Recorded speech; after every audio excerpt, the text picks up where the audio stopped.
back to Dark Souls. I hope you've been doing well. I would say that I have, aside from the fact that I've been sick for about a month now with varying degrees of severity. I had a really bad case of the flu, and then I sort of caught two colds back to back, so that's how I've been between this video and the previous one, and I'd like to apologize in advance. I know my voice is a little bit off, but it's a rare time where I'm feeling good enough to record, so I thought I'd take the opportunity.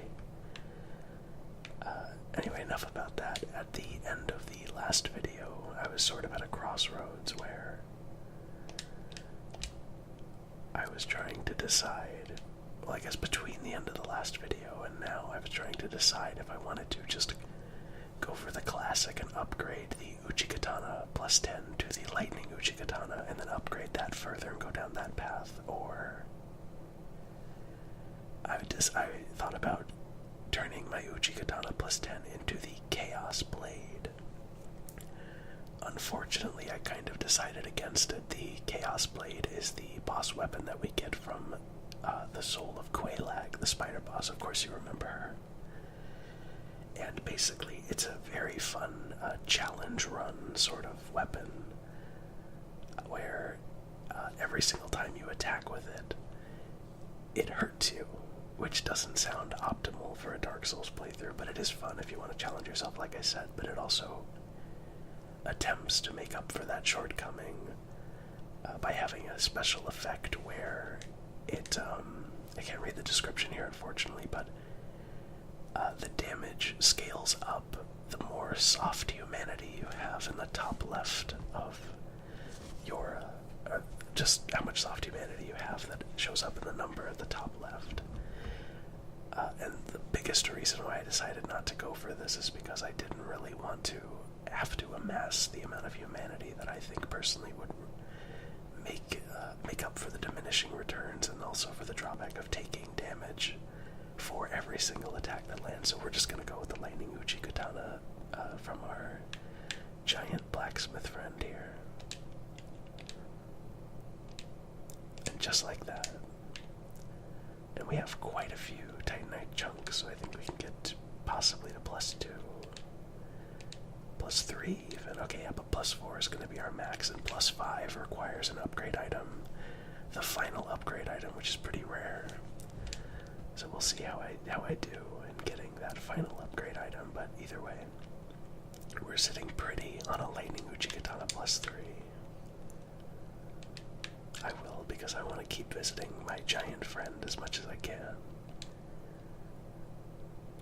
So probably the most satisfying thing about having a lightning weapon in this game is that every strike you do against the enemy, there's a burst or electricity effect, and a pretty satisfying sound to go along with it. Very grateful that I'm very grateful the bow or the arrow's hitbox does not go through the railing, even though the sword's does.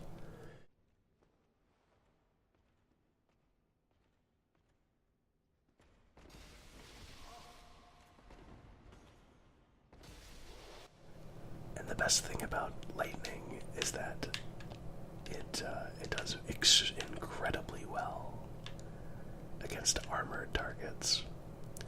So there's a few giant suits of armor down here, but we are going to avoid that. I don't believe they have any ranged attacks, so we should be good, and I'm going to just push on this thing here.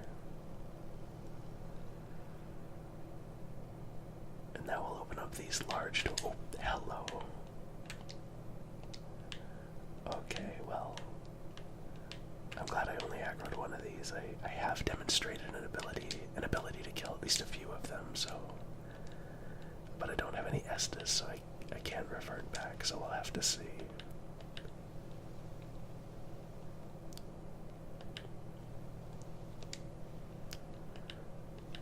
The best thing about this is that I'm really grateful that upgrading the Uchigatana to lightning does not get rid of the bleed effect. So yeah, this is kind of just another shortcut. It's not a path we'll be using to get to the boss if we fail it, but it's definitely neat to see this from See it through the doors like this, the scale and angle, the way that we came. So I am actually going to waste some time here and get back to the bonfire.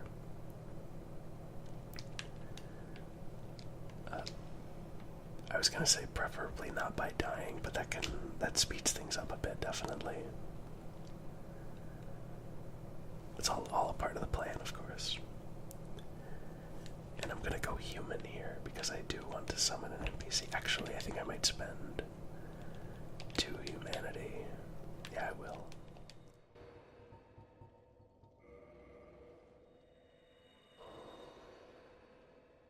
Because I would very much like to have 10 Estus flasks for this upcoming fight, so let's reverse our hollowing and become a human.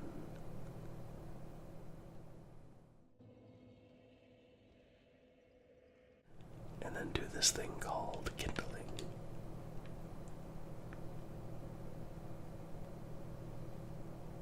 And there we go. Now, let's just hope I can get to the boss, or specifically, let's hope I can get to the summon sign. Did I already pass it? I think I did. No, there it is. Oh, okay, yeah, that's the problem with not killing this guy. Oh, usually inclines mess with backstabs quite considerably, but we lucked out on that one. And good luck on the jump as well.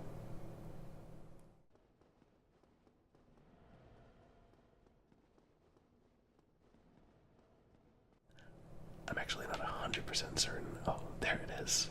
And it's telltale color of, oh, I should probably pick up those souls. There was like 10k on that.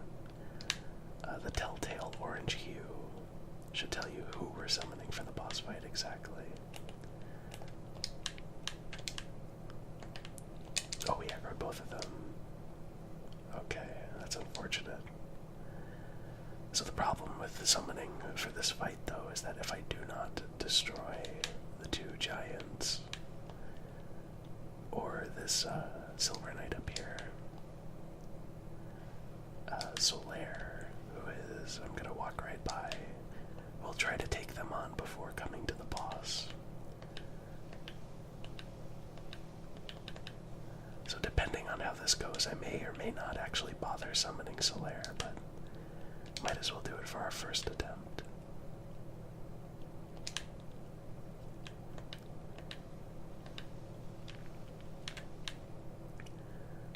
It's crazy how much more difficult this would be if not for my upgrade, and that one's healing, unfortunately. But the animation is long, so there's one dead, and we haven't taken any damage. That's fantastic, because I really don't want to waste, well, I really didn't want to waste any Estus on this part.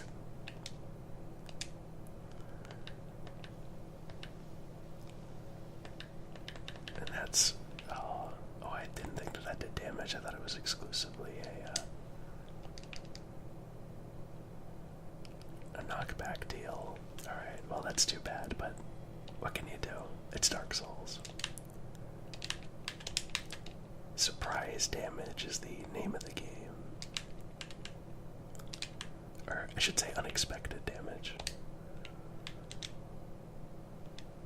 Alright, so I'll enter the boss with 8 Estus.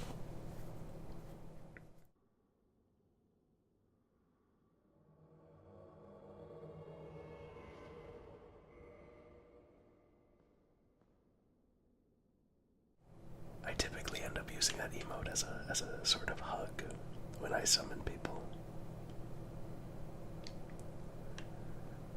And here's a player.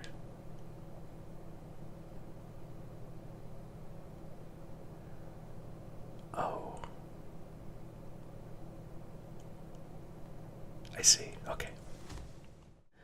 Okay, well, we're right here, thankfully. I was kind of dreading knowing my luck that my save data would be corrupted or something. I honestly, every single Dark Souls game has constantly warned about save data corruption. I've never personally had it happen to me. I'm sure that some people have.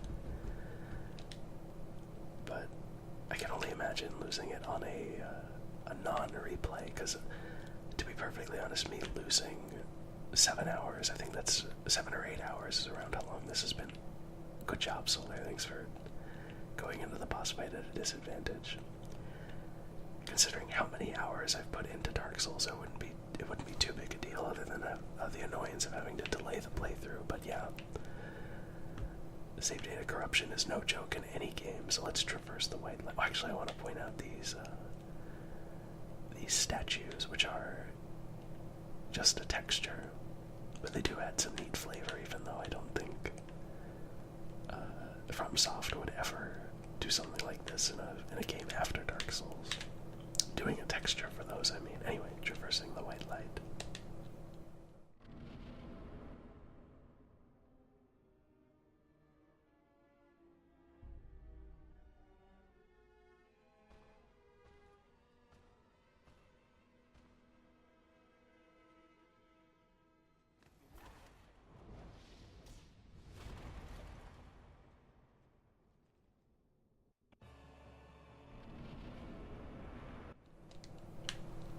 Dodged too soon. Ornstein and Smough is a hell of a fight. Having a summon, even an NPC one, is incredibly helpful. I personally find it easier to kill Ornstein first. He's incredibly weak to lightning, as you're seeing, and I was out of stamina to dodge, or I thought I dodge rolled. Actually, Solaire is helping out a ton at the moment.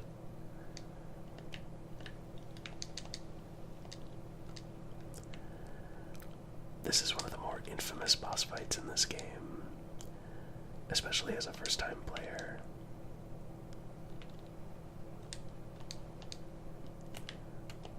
To have to take on 2 bosses at once of such, and these, well, Ornstein slightly less so, but I personally think Smough, even though I always say Ornstein and Smough usually when I remember it, just because that's how I read it in my head, although I believe the correct pronunciation is Smough. Smough definitely is more than worthy of being a boss in his own right. I think Ornstein's moveset is a little more simplistic, and we just took out Ornstein.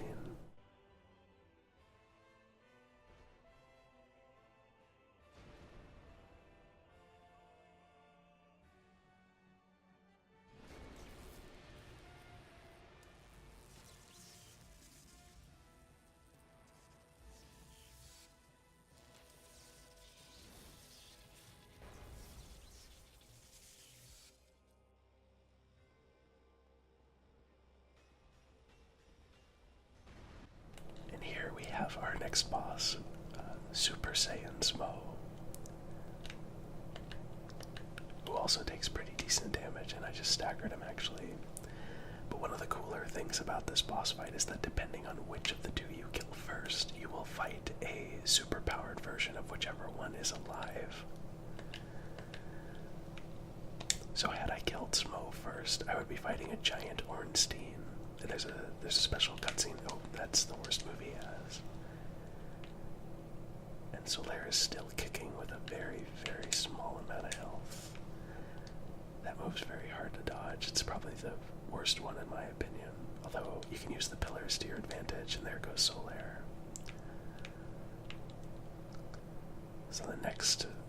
So this is gonna have to be all us. But I have faith that we can do it.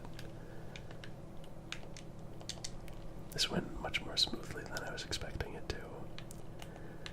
But my last time fighting these 2 bosses was during a level 1 playthrough, and that...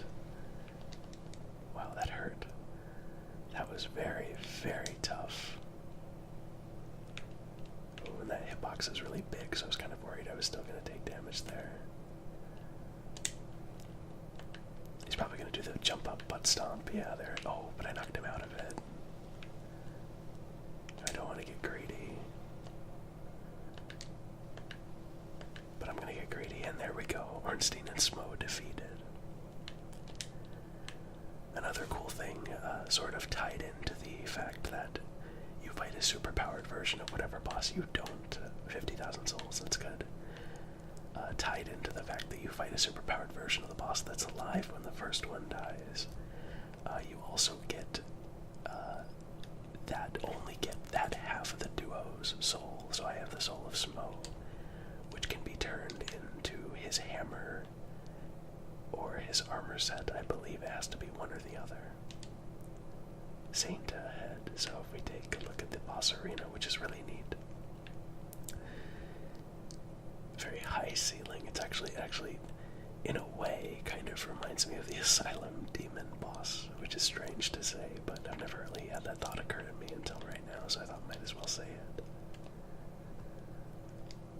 We'll see a very important figure with a very large sword here, and a second statue of, we saw the same woman, or a statue, of course, of the same woman in the room with the rafters.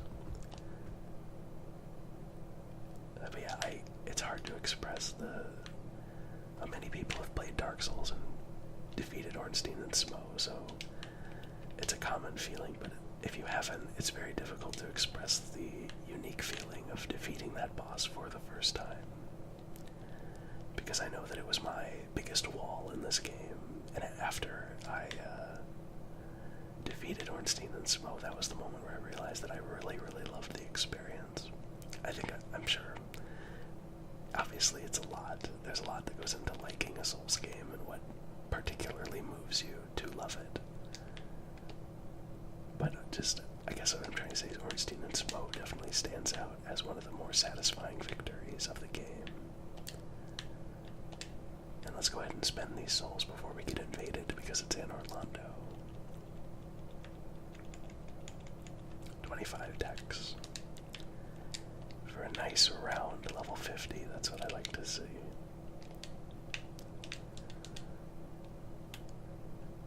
I think in the first or second or third video I mentioned a very infamous message in Dark Souls, and this is the one. I'm glad I was able to find one.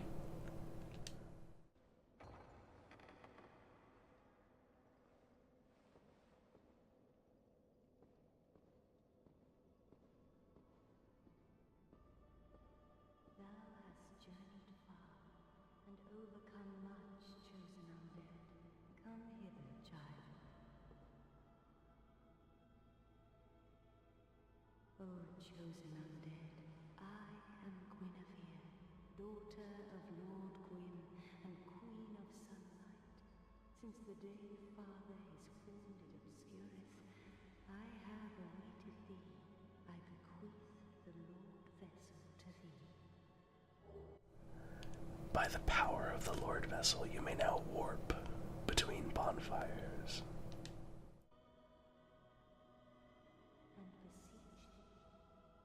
Succeed, Lord Gwyn, and inheriteth the fire of our world.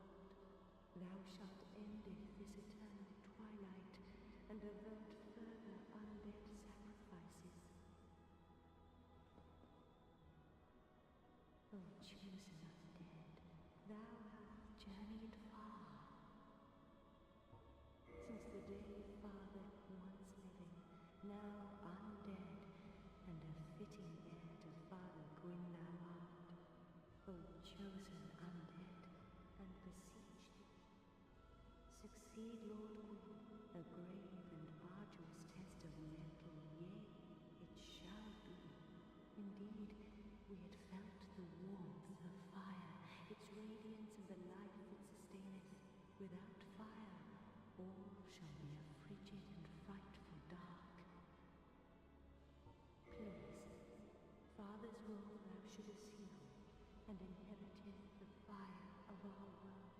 Thou shalt endeth this eternal twilight, and avert further Seeker friend, the primordial serpent, shall guide thee. Please, thou shalt...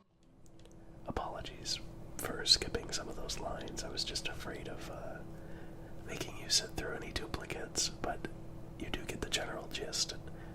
The statue of the man with the big sword at the bottom of or at the far end of the Ornstein and Smough arena. That is Guinevere, this woman's father, Gwyn. Now thou shalt go forth thou be one with the sunlight forevermore. Fantastic. And obviously Gwyn is we've heard about Gwyn before in the opening cutscene, along with some other big names that we actually are big, seemingly very important creatures that we haven't seen or heard head or tails of before, or since then. So we'll have to see what awaits us. So now at every single bonfire we have the warp command. However, it's not warp to every bonfire, it's warp to specific bonfires, and there's no way to specifically tell what bonfires you can warp to other than the ones you sat at, and then you check the list, and then there you go. Firelink Shrine is self-explanatory. Sunlight Altar is after the Wyvern at the bridge that breathes fire, and Orlando is not this bonfire, but the first one when we arrived. Daughter of Chaos is the one that we got behind the illusory wall after the Quelaag boss fight. Stone Dragon is in the Ash Lake. The Depths is the sewer one. After that long hallway in the Undead Parish is near Andre, so we can finally get around pretty easily here, and it's a great tool to have and a great reward for the biggest challenge the player has faced yet. So first and most importantly, let's head back to Firelink so we can talk to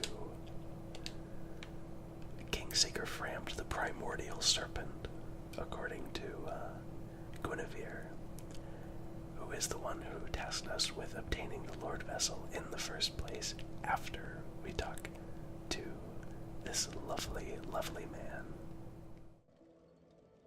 Well, fancy meeting you here. You did much for me up above. I am grateful. You know, I was thinking the gate, the old book. Is that your doing? I will absolutely take credit for being such an accomplished chosen undead. Yes, I knew it. It seemed like an unlikely coincidence. Well, am I fortunate? This Knight of Katarina thanks you sincerely. Please, take this as a token of my gratitude. There you are. I'll be heading down below shortly. There's nothing worthwhile up above. No worries. Venturing is my life. I'm prepared for the worst.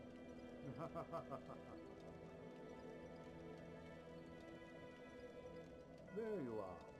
I'll be heading down below shortly. There's nothing. No worries.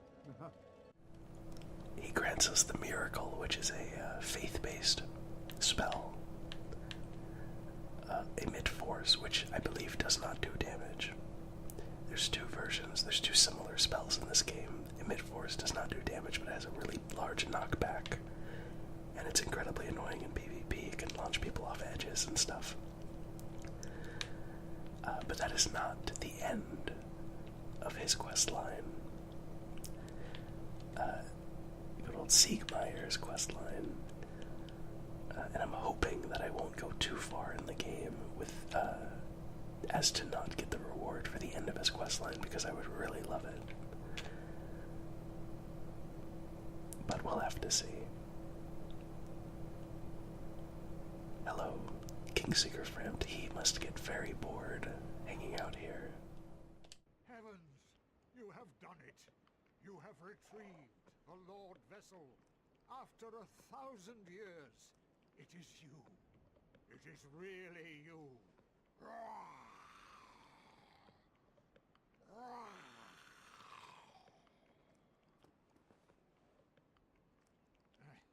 Forgive me. I really should calm down. Now, let us take that vessel on a journey. I assume that you are ready. Now, be still.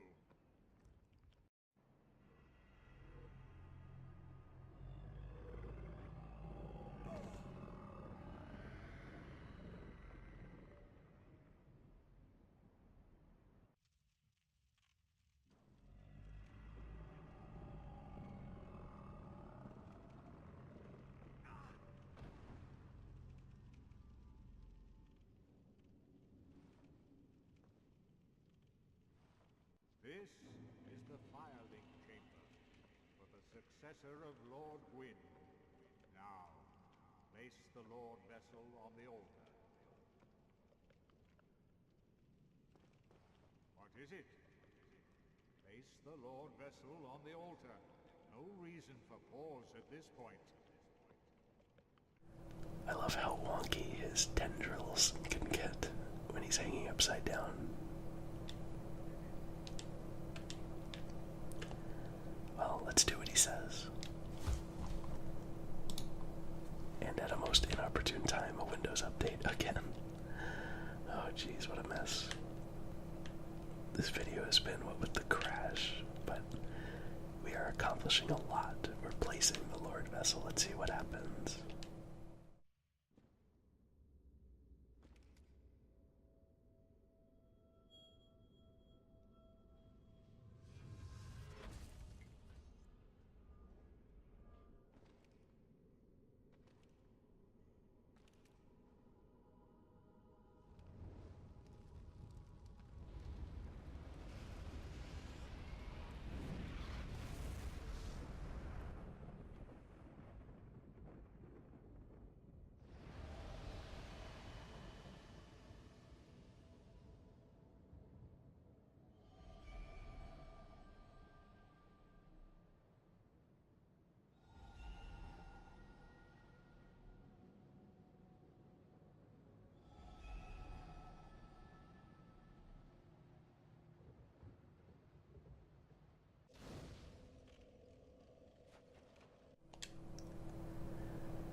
And now we can rest at the Lordvessel as if it were a bonfire, and it basically lets us, serves the same as if we were to just sit at Firelink, giving us 10 Estus.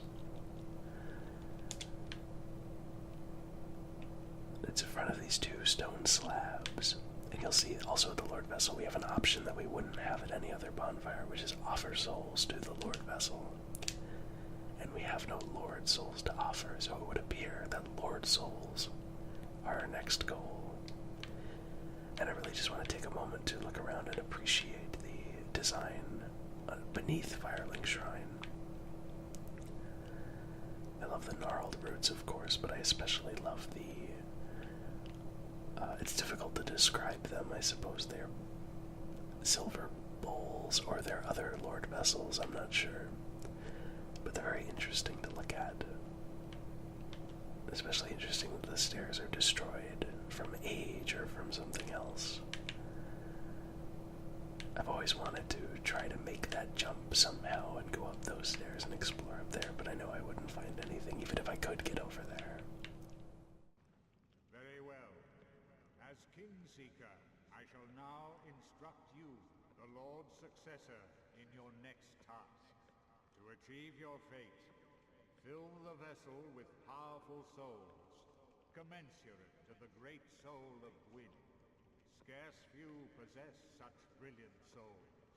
Grave Lord Nito, the Witch of Izalith, the 4 kings of New Londo, who inherited the shards of Gwyn's soul, and Lord Gwyn's former confidant, Seath the Scaleless. All of their souls are required to satiate the Lordvessel. Are you ready? Then we shall return. Stay still for a moment.